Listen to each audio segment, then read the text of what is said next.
আজকের ভিডিওতে আমরা কারেন্ট অ্যাফেয়ার সম্পর্কে পড়ব। New vice chief of Indian এয়ারফোর্সের নিউ ভাইস চিফ হয়েছে air marshal Ashutosh Dixit. 15th president of India, 15তম রাষ্ট্রপতি ইন্ডিয়ার হয়েছে দ্রৌপদী মুর্মু।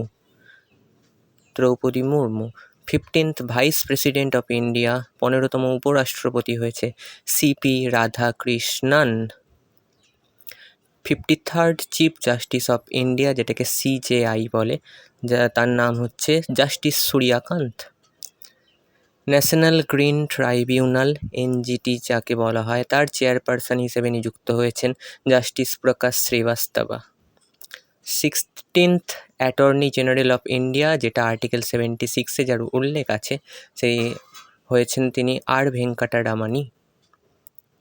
সিইও অফ নীতি আয়োগের সিইও হিসেবে নিযুক্ত হয়েছেন নিধি চিব্বর। আর ভাইস চেয়ারপারসন নীতি আয়োগের নিযুক্ত হয়েছেন Ashok Kumar Lahiri. Solicitor general of India হিসেবে নিযুক্ত হয়েছেন তুষার মেহতা। আর স্পিকার অফ লোকসভা হচ্ছে ওম বিড়লা। তো আপনাদের জন্যে কমেন্টে বলবেন সিইও অফ নীতি আয়োগ।